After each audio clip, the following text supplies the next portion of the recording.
मित्रों नमस्कार। आजकल सोशल मीडिया में फेसबुक पर, व्हाट्सएप पर जैसा मैं देख रहा हूँ, धर्म के क्षेत्र में, अध्यात्म के क्षेत्र में बहुत ज़्यादा व्यक्ति रुचि दिखा रहे हैं। हर व्यक्ति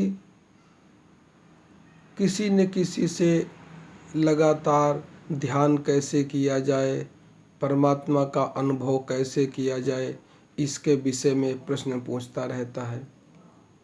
बताने वाले भी अपने अपने तरीके से जो बता रहे हैं, जितना उनको ज्ञान है उस हिसाब से बता रहे हैं। ध्यान की दो धाराएं हैं। एक तो भक्ति मार्ग से प्रेरित होकर के व्यक्ति ध्यान करता है, एक सीधे निराकार का ध्यान करता है। कुछ भक्ति मार्ग के हैं, भक्ति करते हैं, कुछ ध्यान मार्ग के हैं। जहाँ तक मेरी समझ है, ध्यान से अतिरिक्त परमात्मा के अनुभव करने का और कोई उपाय नहीं है। यह जितने भी संसार में परमात्मा प्राप्ति के जो भी तरीके हैं, सभी ध्यान से ही निकले हैं और ध्यान से ही परमात्मा का अनुभव किया जाता है। अब चाहे ध्यान हम साकार करें, चाहे ध्यान हम निराकार का करें, ध्यान क्षेत्र है तो मुख्य विषय है ध्यान। और इस ध्यान सीखने के लिए बहुत से लोग अक्सर फोन करते रहते हैं। तो मैंने क्या विचार बनाया कि ध्यान को एक सिस्टम तरीके से आपको समझाया जाए। ध्यान करना, ध्यान सीखना उतना कठिन नहीं है जितना ध्यान को समझना। पहले समझा जाए ध्यान क्या, क्यों और कैसे। सामान्य तौर पे एक व्यक्ति होता है जो ध्यानी होता है, ध्यान करता है, और एक व्यक्ति होता है जो पूजा पाठ करता है। ध्यानी तो केवल ध्यान करता है और पूजा पाठी विभिन्न प्रकार की पूजा पाठ करता है। कोई शंकर की पूजा करता है, कोई कृष्ण की पूजा करता है, कोई राधा की पूजा करता है, कोई हनुमान जी की पूजा करता है, कोई रामायण पढ़ता है, कोई चालीसाएँ पढ़ता है, कोई दुर्गा की पूजा हो गई। बहुत सारी पूजाएं भारतवर्ष में प्रसिद्ध हैं हमारे सनातन धर्म के अनुसार। तो हम सब लोग जो हैं पूजा पाठ को अलग अलग कर देते हैं। मतलब पूजा पाठ करने वाला अलग है और ध्यान करने वाला अलग है। शंकर जी की पूजा करने वाला अलग होगा, दुर्गा जी की पूजा करने वाला अलग होगा, ध्यान करने वाला अलग होगा। इन सब में द्वंद्व रहता है। आपस में एक तर्कों का, विचारों का एक बहस सी चलती है, एक शास्त्रार्थ चलता है कि नहीं शंकर जी की पूजा करने वाला उत्तम है, वो कहता है कि नहीं दुर्गा जी की पूजा करने वाला उत्तम है, कोई कहता है नहीं ध्यान सबसे उत्तम है। अब जैसे मैंने ये भी कहा कि ध्यान सबसे उत्तम है, अब ये बात तो दुर्गा जी की जो पूजा करता है, उसके अनुष्ठान करता है, जाप करता है, वो कहेगा, मेरी बात उसको गलत लगेगी। इसी तरह जो शिव का आराध्य है, जिसके शिव आराध्य हैं, शिव की पूजा करता, उपासना करता है, वो मतलब शिव का रुद्राभिषेक करता है और शिव के दर्शन करता है, महाकाल का पूजक है, वो अपने को समझेगा, हमको बेकार कहेगा कि हमारा ध्यान से क्या मतलब। नहीं, उसी विषय पे मैंने अपने जीवन में बहुत अध्ययन किया है। मैंने बहुत ही पंथों से इस ज्ञान को कलेक्ट किया है। एक पंथ से नहीं, जितने ये गुरु पंथ होते हैं ना, आपने देखा होगा, ये जितने भी गुरु पंथ होते हैं बड़ी बड़ी श्रृंखला के, और उन गुरु पंथियों में केवल मैं गया नहीं हूँ, उनके यहाँ सालों वर्षों मैंने लगाए हैं। और लगाने के बाद उनकी जो विधि होती है, दीक्षा की विधि, क्योंकि किसी भी गुरु परंपरा में आप जाएंगे तो आपको आसानी से ज्ञान या नामदान नहीं मिलता है। कई सालों बाद वहाँ लगाना पड़ता है, सत्संग करना पड़ता है, वहाँ जाना पड़ता है, सेवा करनी पड़ती है। सेवा करने के बाद जब कभी साल 2 साल में आपका नंबर आता है, तब वहाँ से आपको दीक्षा और नामदान मिलता है। कहते हैं ना गुरु दीक्षा। और जो सामाजिक परंपरा सनातन धर्म के जो गुरु होते हैं, मूर्ति पूजक होते हैं, इनसे किसी भी आश्रम में जाके आप कभी ले सकते हैं। तो मैंने विभिन्न प्रकार के बहुत सारे गुरुओं से, अब मैं नाम तो आपसे लूंगा नहीं इस समय, विभिन्न प्रकार के बहुत सारे गुरुओं से नामदान मात्र इसलिए लिया कि आखिर ये तो पता चले ये लोग करते क्या हैं। क्योंकि जब तक नाम नहीं लेंगे, मात्र सत्संग सुनते रहेंगे, तब तक आप यह नहीं जान पाएंगे कि इनका मूल स्रोत क्या है, आखिर मुख्य चीज इनके पास क्या है जिससे इनकी इतना, इनका आश्रम का, इनको भंडारों का, इनके ज्ञान का इतना विकास होता है, इतनी चर्चाएं करते हैं जो लोग, उसका मूल सूत्र क्या है। अब इसके पश्चात मैंने गीता है, रामायण है, भागवत है, उपनिषद है, दुर्गा सप्तशती है, शिव सूत्र है, और आपकी जितनी चालीसाएं हैं, जितनी चालीसा हैं, और उपनिषद है, पुराणे हैं, बुद्ध का दर्शन है, कबीर का दर्शन है, महावीर का दर्शन है, इस प्रकार के बहुत ग्रंथों का अध्ययन किया है। ये कहने का मतलब नहीं, मैं आपको ये नहीं बता रहा हूं कि मैं इतना ज्ञानी होगा कि मैंने इतना वो ग्रंथों का अध्ययन कर लिया। मैं केवल ये बता रहा हूं कि मेरी जानकारी में सारे ग्रंथ हैं, इसमें अहंकार जैसी कोई बात मत लाइएगा, क्योंकि बहुतों के मन में आ रहा होगा कितनी ऊंची ऊंची बातें कर रहा है। मैं केवल ये आपसे कह रहा हूं कि मुझे इतने ग्रंथों की जानकारी है जो मैं आपको प्रत्यक्ष में दूंगा, समझाऊंगा, बताऊंगा। अरे कहीं जाना होगा, कहीं कुछ किया होगा, तभी तो बता पाऊंगा। तो समस्त ग्रंथों, अब मैं समस्त कह रहा हूं, समस्त ग्रंथों, समस्त प्रचलित भारत के सनातन धर्म के समस्त प्रचलित ग्रंथों और गुरु परंपराओं के आधार पर हमने एक ऐसी विधि की खोज की है, ऐसी विधि की रिसर्च किया है, अनुसंधान किया है कि मेरे पास एक ऐसी विधि है जो मैं आपको बता दूंगा। तो उस विधि के अंदर जितने भी पूजा पाठ की विधियां हैं, जितनी ध्यान की विधियां हैं, सब उसमें समाहित हो जाएंगी।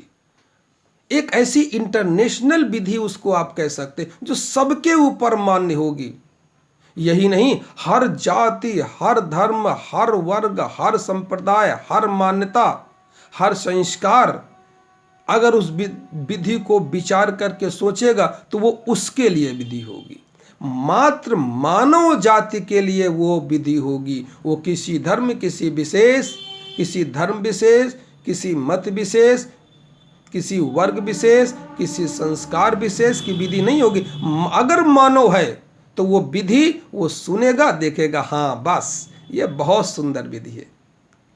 ऐसे तो बहुत सारी विधियां हैं, सबकी अलग, कोई किसी तरीके से ध्यान सिखाएगा, कोई किसी तरीके से ध्यान सिखाएगा। कब तक इधर उधर भटकते रहेंगे? कोई तो ऐसी इंटरनेशनल विधि होनी चाहिए कि जिसके अंदर समस्त ध्यान की विधियां समाहित हो जाएं। और यही नहीं, बल्कि समस्त ध्यान के देवी देवताओं की जितनी पूजा पाठ होती है वो समाहित हो जाए। इस प्रकार की एक विधि की मैंने इजाद किया है। और अगर आपको उसके विषय में पूरा समझना है एक सिस्टम से, फिर आप ये नहीं हो कि आपने ध्यान सीख लिया, फिर कहीं दुर्गा जी की पूजा हो रही है, जागरण हो रही है, तो वहाँ आपने मत्था टेक दिया। इसका मतलब आप दो जगह फंसे हैं। इसका मतलब आप दो जगह फंसे हैं, आपका ध्यान लग नहीं पाएगा। इधर आप ध्यान भी कर रहे हैं, उधर कभी आप वैष्णो देवी गए तो वैष्णो देवी जाने में वहाँ जो 3 पिंडियाँ रखी हैं वहाँ भी आप मत्था टेक रहे हैं। तो इधर ध्यान, आपकी जो क्षमता है ध्यान करने की वो 2 जगह बढ़ जाएगी, जो श्रद्धा है वो 2 जगह बढ़ जाएगी। एक जगह श्रद्धा है आपकी दुर्गा जी की और दूसरी जगह श्रद्धा है वैष्णो देवी की 3 पिंडियों की, तो श्रद्धा 2 जगह बढ़ गई। फिर कहीं शिवरात्रि आई, आप अमरनाथ चले गए तो थोड़ी श्रद्धा चली गई अमरनाथ में, यानी वहाँ जा कर के आपने मत्था टेक दिया। इस तरह फिर कभी रामनवमी आई, वहाँ राम के आगे टेक दिया। कृष्ण जन्माष्टमी आई, वहाँ कृष्ण के आगे टेक दिया, मत्था टेक दिया, श्रद्धा टेक दी। मैं ये नहीं कह रहा हूँ कि श्रद्धा गलत है, मैं सिर्फ इतना कहना चाहता हूँ कि मेरी जो ध्यान की विधि है, जब आप उसको करेंगे तो चाहे आप अमरनाथ जाएं, शिव के भक्त हों, चाहे वैष्णो देवी जाएं, मगर वहाँ जा कर के अपनी ही विधि पर कायम रहेंगे। क्योंकि अब आप जानते हैं कि ये जो वैष्णो देवी में 3 पिंडी रखी हुए हैं, ये किस चीज की सिंबॉलिक हैं। ये प्रतीक शास्त्र हैं, ये एक सिस्टम है कि मतलब वैष्णो देवी की मूर्ति पहाड़ पे क्यों बनाई गई, नीचे क्यों नहीं बनी, इतनी ऊंची क्यों बनाई गई, इसका सब उसमें चर्चा करेंगे। ये इतनी ऊंची क्यों बनी, मंदिर इतने चोटियों पे क्यों बनाए जाते हैं। फिर वैष्णो कहा जाता है वैष्णो देवी, और वहाँ 3 पिंडी रखी, 3 पिंडी किस चीज के प्रतीक हैं। फिर अमरनाथ में बर्फ के शिवलिंग रखे हैं, वो किस चीज के प्रतीक हैं। सब आप समझेंगे कि मेरे इस मानव शरीर के अंदर जो छुपी हुई, मेरे मानव शरीर के अंदर जो छुपी हुई शक्ति है, जिसे परमात्मा, ईश्वर, गॉड, प्रभु, वाहे गुरु, कुछ भी कह लें, एनर्जी कह लें, ऊर्जा कह लें, या परमात्मा कह लें, भगवान कह लें, जो इस शरीर के अंदर छुपा है, उसी को प्रकट करने के लिए, उसी को समझाने के लिए ये मंदिरों की ईजाद की गई है। सब रहस्य की बातें हैं। जैसे कहीं कहीं आपने योग शास्त्र में सुना होगा कि योग शास्त्र में एक कुंडलिनी होती है, उसमें 3 नाड़ियां होती हैं। तो जो वैष्णो देवी में 3 पिंडियां रखी हैं, वो 3 पिंडियां महालक्ष्मी, महासरस्वती, महाकाली की प्रतीक हैं। और ये तीनों मेरे बॉडी के अंदर जो सूक्ष्म शरीर है, उसमें इड़ा नाड़ी, पिंगला नाड़ी, सुषुम्ना नाड़ी की सिंबॉलिक हैं। अब आप जाएंगे वैष्णो देवी, दर्शन करेंगे वहां, मगर दर्शन का भाव बदल जाएगा। उधर दर्शन करेंगे, आत्मा अपने शरीर के भीतर आ जाएगी, अरे अपनी याद आ जाएगी, अपने भीतर परमात्मा, अपने भीतर बैठी माँ की याद आ जाएगी कि अरे मुझे अपनी माँ को जगाना है, यानी सोई हुई कुंडलिनी को जगाना है, सोई हुई शक्ति को जगाना है। आप अपने अंदर उतर जाएंगे वहां। वो तो एक घूमने के तौर पे, दर्शन के तौर पे, माहौल बदलने के तौर पे जाएंगे वहां, मगर वहां जा करके भी अपने अंदर जो श्रद्धा है वो प्रगाढ़ होगी। इस तरीके से शिव के मंदिर में जाएंगे, लोग जल चढ़ा रहे हैं, वहां लोग जल चढ़ा रहे होंगे, मगर जब मंदिर का चित्रण आप देखेंगे, मंदिर का चित्रण क्या है, आपने देखा होगा, शिवलिंग होता है, नीचे अर्घा होता है, आधार होता है बेस, और ऊपर शिवलिंग होता है। यही जीवन का आधार है। ऊपर शंकर जी के ऊपर 3.5 फेरे लपेटे हुए एक सांप होता है, और शंकर जी के पिंडी के आगे 3 डंडियां रखी होती हैं, जिनमें घड़ा रखा होता है, और घड़े से पानी टपकता रहता है, घड़े का मुंह होता है, शंकर जी के ऊपर बेलपत्र चढ़ता है। तो अभी तक आप जाते थे चढ़ाने, अब जब उस मूर्ति को देखेंगे तो आपके अंदर जो अपने अंदर परमात्मा शंकर जी विराजमान हैं, उसके ऊपर श्रद्धा जगेगी। वहां नहीं, वो तो सिंबॉलिक है, प्रतीक है। आपके अंदर, अपने आपके अंदर श्रद्धा बलवती हो जाए, इसलिए वो चित्रण दिखाया गया है कि उसको देखो, अपने भीतर चलो। अब ये क्या है, शंकर जी के आगे जो टिकटिकी होती है, 3 डंडियां खड़ी होती हैं, वो एक इड़ा नाड़ी, पिंगला नाड़ी, सुषुम्ना नाड़ी की प्रतीक हैं। जो बेलपत्तर चढ़ता है वो 3 नेत्र शिव के नेत्र, यानी आपके आज्ञा चक्र का प्रतीक है। और जो घड़ा होता है, जहां से पानी टपकता रहता है, वो घड़ा है मेरे खोपड़ी सहस्त्रार्थ का प्रतीक है। और जो सांप लिपटा होता है, ये मेरी कुंडलिनी नाम की नाड़ी का प्रतीक है। इसका मतलब ये हुआ कि हमें अपनी कुंडलिनी जागरण करने के पश्चात इस सांप रूपी कुंडलिनी नाड़ी को, पानी की जो बूंद बूंद धार आ रही है, इसको जगा करके इस पानी के धार के द्वारा, यानी जो सुषुम्ना नाड़ी से में जो ब्रह्म नाड़ी है, उसमें इस शक्ति को चढ़ा करके नागिन ऊपर जाएगी, और जो अभी बूंद बूंद करके पानी पी रही थी। इसका मतलब संसार में हर व्यक्ति बूंद बूंद करके तृप्त है। इस संसार में कोई पूर्ण तृप्त नहीं है। कितना भी धन हो जाए, कितना भी पद हो जाए, कितना भी मान मिल जाए, कितना भी सम्मान मिल जाए, कितना भी बल मिल जाए, कितना भी ऐशो आराम मिल जाए, कोई तृप्त नहीं है। और फिर ये तो इस समय कोरोना का, वायरस का, लॉकडाउन का समय चल रहा है, आप अच्छी तरह जानते हैं। कौन तृप्त? जो कुछ तृप्त थे भी अहंकार में, सब डुबो दिया कोरोना ने। एक जरा से कोरोना वायरस ने दिखा दिया कि तुम्हारी इंसान की विज्ञान की औकात क्या है। बड़ी बड़ी तोपें, बड़ी बड़ी मिसाइलें, बड़ी बड़ी बातें, बड़ी बड़ी लाइब्रेरियां, बड़े बड़े वो आपके मेडिकल के इंस्ट्रूमेंट, टेस्टिंग के इंस्ट्रूमेंट सारे फेल हो गए जरा से कोरोना वायरस के अंतर के आगे। आदमी झुक गया। बड़े बड़े अहंकारी देश झुक गए कोरोना वायरस के अंदर। तो इस संसार में कोई कितना भी प्राप्त कर ले, हर समय वो उसको कमी बनी ही रहती, वो प्यासा रहता ही रहता है। यही प्रतीक है शंकर जी के आगे, शंकर जी के ऊपर जो घड़े से बूंद बूंद करके पानी गिर रहा है, वो नागिन के ऊपर गिर रहा है और उसे बूंद बूंद पानी मिल रहा है। इसीलिए संसार में सबको बूंद बूंद करके सबकी संतुष्टि होती रहती है। अब करना क्या है? आदमी को पूर्ण रूप से संतुष्ट होना है, यानी प्यास मिटानी है, आत्मा की बेचैनी की, उलझन की प्यास मिटानी है। तो क्या करना पड़ेगा? नागिन को जगना पड़ेगा, यानी सांप, नागिन बराबर कुंडलनी नाड़ी का प्रतीक, उसको जगना पड़ेगा। जगने के बाद पानी की धार के सहारे ऊपर उठना पड़ेगा। वो घड़े में जाएगी, वहां तो पानी ही पानी भरा हुआ है, खूब पानी पिएगी और तृप्त हो जाएगी। जैसे कोई बुद्ध तृप्त हो गए, कोई नानक तृप्त हो गया, कोई कबीर तृप्त हो गया, कोई मीरा तृप्त हो गया, कोई चैतन्य महाप्रभु तृप्त हो गया, कोई कृष्ण तृप्त हो गया।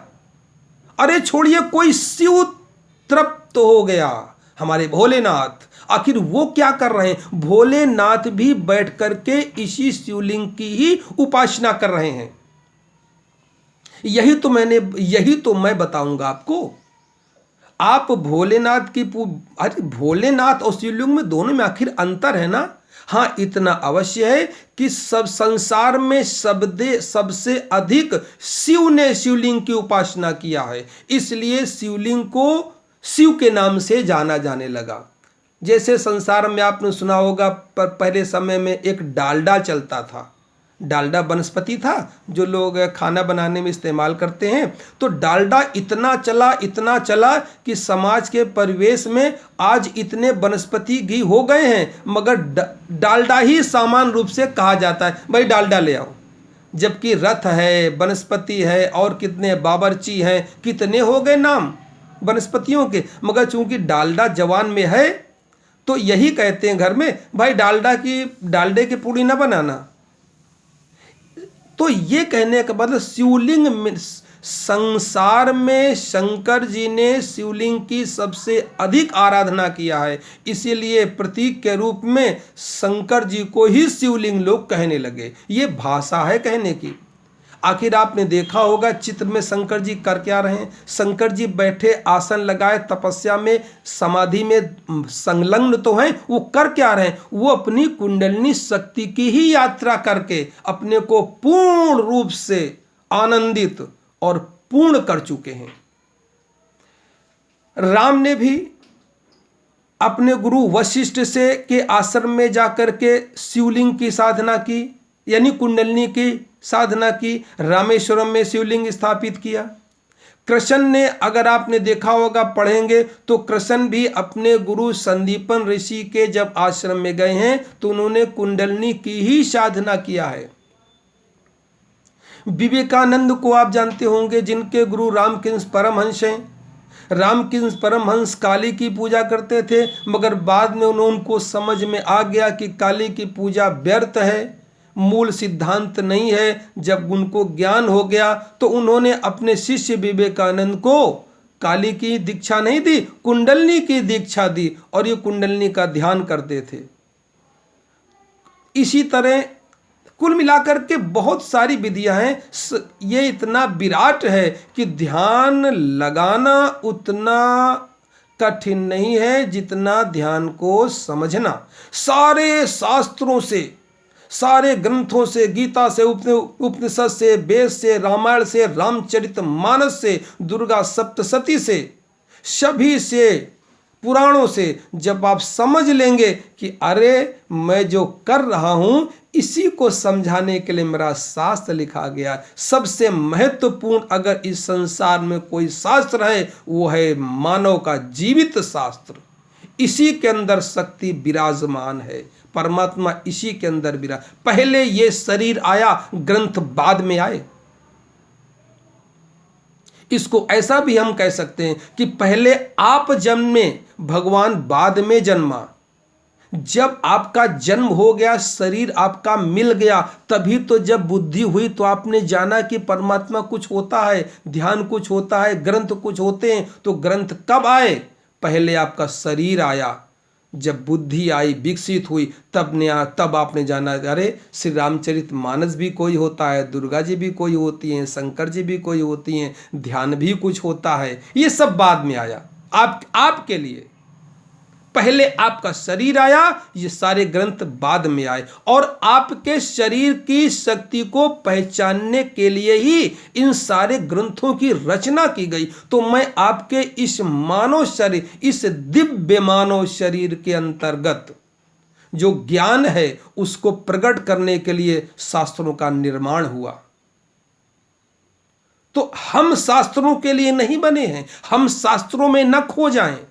लोग शास्त्रार्थ करते हैं शास्त्रों पर, हम शास्त्रों में न खो जाएं, बल्कि शास्त्र, जितने भी शास्त्र हैं, जितने भी ग्रंथ हैं, ये हमारे अंदर समाहित हो जाएं। तो किस तरह समस्त शास्त्र हमारे अंदर समाहित हो सकते हैं, इस विषय में मैंने एक YouTube चैनल पे थोड़ा व्याख्यान दिया है, थोड़ी चर्चा किया है। तो उसको जा कर के सुनिए, और फिर उसमें जब आप चर्चा को समझ लेंगे तो बहुत अच्छे अच्छे ध्यान के तरीके आपको समझाए जाएंगे, जिनके आगे जितने भी आपकी ध्यान की पद्धतियां होंगी सब उसमें समा जाएंगी। सारी की सारी पद्धतियां उसमें समा जाएंगी। यही नहीं, उसमें कबीर की नाम साधना भी समा जाएगी, रामचरितमानस की नाम साधना भी उसमें समा जाएगी, बुद्ध की विपश्यना भी उसमें समा जाएगी, महावीर का श्वास प्रेक्षा ध्यान भी उसमें समा जाएगा। गायत्री की अजपा गायत्री, अजपा नाम गायत्री जीवो जपति सर्वदा, एक गायत्री होती है जो मंत्र आप जपते हैं, ओम भूर्भुवः स्वः तत्सवितुर्वरेण्यं भर्गो देवस्य धीमहि धियो यो नः प्रचोदयात्। ये आप मंत्र जपते हैं, मगर ये स्थूल, ये गायत्री है, ये गायत्री छंद है। एक जब इसको और आगे आप जाएंगे, पूरा गायत्री विज्ञान पढ़ेंगे, उसका साइंस पढ़ेंगे, तो फिर एक आएगी अजपा गायत्री, जो जपी नहीं जा सकती है, हर समय जीव जपता रहता है, उसे बोलते हैं अजपा गायत्री। अजपा गायत्री इससे बहुत महान है।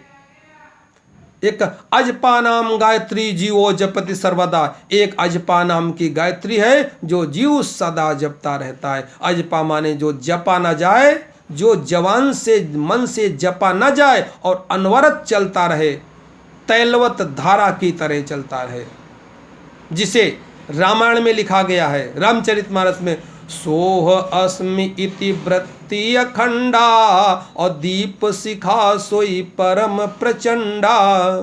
रामायण क्या कहती है अजपा गायत्री के विषय में? इस प्रकार कुल मिलाकर के मैं ये कहना चाहता हूँ कि विषय लंबा है।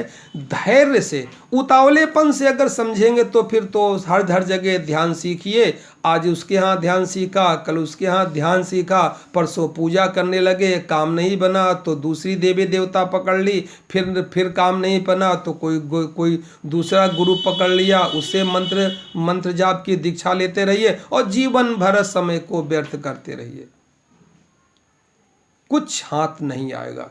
पहले समझना पड़ेगा पूजा पाठ ध्यान क्या क्यों और कैसे, परमात्मा रहता कहाँ है, जब तक इसका पूरा ज्ञान नहीं है तो उसकी यात्रा कैसे करेंगे, यात्रा नहीं करेंगे तो उसका अनुभव कैसे होगा। इस विषय पे पूरा विस्तार से मेरे चैनल पे आपको पढ़ने को मिलेगा, सुनने को मिलेगा। मेरे चैनल का नाम है योगी अंतर ध्यान। आप इंग्लिश के कैपिटल लेटर में लिखेंगे YOGIANTARDHYAN। इस पे मैं इस समय लगातार बोल रहा हूँ।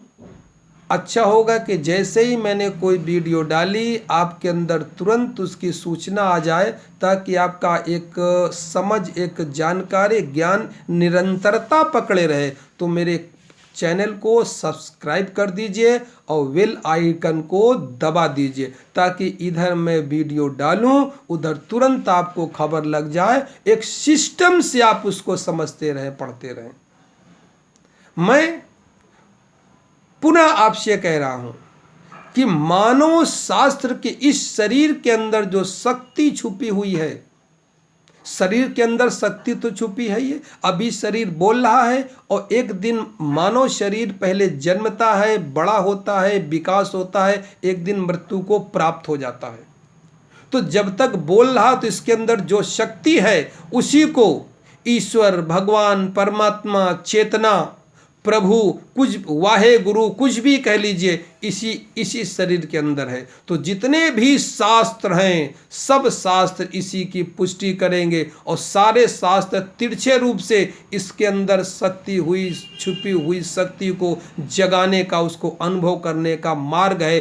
प्रतीक के रूप में, वो कहानी के रूप में नहीं है जो आप भ्रम पाल रखा आपने कि वो जैसे पुराणों में लिखा होता है कि कोई मंत्र जाप कर रहा है और परमात्मा का आसन डोल गया और वो प्रकट होकर। ऐसा कहीं कुछ नहीं है। ये प्रतीक भाषाएं हैं, आपको समझना पड़ेगा प्रतीक भाषा क्या है। जैसे हमने अभी शिवलिंग की प्रतीक भाषा बताई, इस तरह सब देवी देवताओं की आपको प्रतीक भाषा समझाऊंगा। तो जाइए उसको समझिए। इसके बाद आपके मन में फिर आपको मैं लगातार प्रेम पूर्वक ध्यान की ऐसी इंटरनेशनल विधि पकड़ा दूंगा जिसे आप भी नकार नहीं सकते हैं, अगर आप मानव हैं। हाँ, ये बात अलग है कि आपको किसी धर्म से विशेष, आप धर्म के बिल्कुल कट्टर हैं या मतलब बिल्कुल हिंदुत्व के कट्टर हैं, फिर कोई जैनियों का कट्टर है, कोई बौद्ध का कट्टर है, कोई आदिवासी है, अलग अलग मान्यताएं हैं। उस मान्यता के अनुसार अगर आप करेंगे तब तो जो करते हैं करते रहें। अगर मानव बन करके आप करेंगे तो उस विधि को नकार नहीं सकते। वो यही कहेंगे कि अगर मानव जाति है और वो जीवित है, उसकी श्वास चल रही है, तो ये विधि उस पर काम करेगी। और फिर हाथ कंगन को आरसी क्या, पढ़े लिखे को फारसी क्या, किसने मना किया है आपको? आप मत देखिए चैनल, मत मेरी बात सुनिए, मगर कहीं न कहीं तो फंसेंगे जरूर। कहीं न कहीं किसी न किसी पुस्तक में तो फंस जाएंगे, अटक जाएंगे, रुक जाएंगे। वही तो मैं निकालने का प्रयास कर रहा हूं। आप मेरी बात को सुनिए, सुनने के बाद कुछ करिए। कम से कम 1 वर्ष का 5-6 महीने बाद आप समझ जाएंगे स्थिति ध्यान होती क्या है। फिर इसके बाद कम से कम 100 दिन आप उस विधि को, ध्यान को करेंगे। करने के बाद अगर आपके अंतरात्मा में कोई अनुभव जगे, अज्ञात से कोई एक ऊर्जा, कोई आशीर्वाद आपके जीवन में बरसना शुरू हो जाए, आपके सारे बनते काम और अच्छी तरह बनने लगे। समझिएगा, बनते काम और अच्छी तरह अभी तो काम बन ही रहे हैं, फिर जो भी उनमें बाधा है वो कट जाए और अच्छे बनने लगे, मनचाही मुरादें पूरे होने लगे, बड़े गहरे मन से जो आप चाहें आपको अगर प्रकट होने लगे, भविष्य में आने वाली घटनाओं का अगर आपको पूर्वाभास होने लगे 1 वर्ष के अंतर्गत, तो मैं कहूँगा कि उस विधि को छोड़ दें, तो भी आप उसको छोड़ेंगे नहीं, चुपचाप करेंगे। अब अगर उस विधि के करने से कुछ नहीं होगा, मेरी बातें सुनने से कुछ नहीं होगा, तो लाख कोई कहता रहे अरे आप तो ज्ञानी हैं, आप क्यों किसी की बात सुनेंगे, सब कूड़े में फेंक देंगे, सब फेंक दीजिए ज्ञान। अगर अनुभव ना हो, सब मुझे कहना नहीं पड़ेगा, आप खुद ही फेंक देंगे। मगर कुछ दिन तो किसी की बात सुन करके किसी विधि पे चलना पड़ेगा। तो एक बार सुन करके देखिए और सुनने के बाद जब समझ में आया तो जो विधि बताई जाएगी अजपा जाप की, नाम जप की, जो निराकार सनातन धर्म के विभिन्न देवी देवताओं से होते हुए शून्य की ओर, जो पूर्ण है, निराकार की ओर, अज्ञात की ओर, अज्ञात के अनुभव की ओर कैसे चला जाए, साथ लेकर के, किसी को छोड़ के नहीं, साथ लेकर के कैसे चला जाए, इस विषय में मेरा पूरा पूरा व्याख्यान है। तो इतनी मैंने बात आपसे कही। अगर कभी समय लगा, इस समय लॉकडाउन का समय भी चल रहा है, समय खूब है, आराम से आप पढ़ सकते हैं, देख सकते हैं, सुन सकते हैं। मैंने 3-4 पुस्तकें भी लिखी हैं इस विषय में। तो अब यदि किसी का कोई प्रश्न हो तो उस प्रश्न पे आप प्रश्न करते रहेंगे कमेंट में, मैं फिर उन्हीं का उत्तर देता रहूंगा और ये लगातार हमारा आपका सत्संग जारी रहेगा। क्योंकि जो प्रश्न आपके मन में हैं, जब तक उनका उत्तर आपको नहीं मिलेगा तो मन की गांठ कहीं न कहीं रुकी रहेगी, अटकी रहेगी। आपके प्रश्नों की जो मन की गांठ है वो खुलनी जरूरी है। वो नहीं खुलेगी तो ब्रह्म ग्रंथि कैसे खुलेगी? वो खुलनी जरूरी है। तो लगातार प्रश्न कमेंट में डालते रहिए, मैं वीडियो से आपके प्रश्नों के उत्तर देता रहूंगा, साथ में आप मेरा वक्तव्य भी सुनते रहेंगे। मैं आपको ये विश्वास दिलाता हूं कि अगर आपने धैर्य से पूरे के पूरे मेरे व्याख्यान सुन लिए तो ऐसे इतने सारे प्रश्न जो आपके मन में उठे हैं, सुनते सुनते स्वतः समाप्त हो जाएंगे, क्योंकि मैंने बहुत प्रश्नों के उत्तर उसमें दे दिए हैं। अगर वक्त मिले तो कभी सुनने का प्रयास करिएगा। धन्यवाद। नमस्कार। नमस्कार।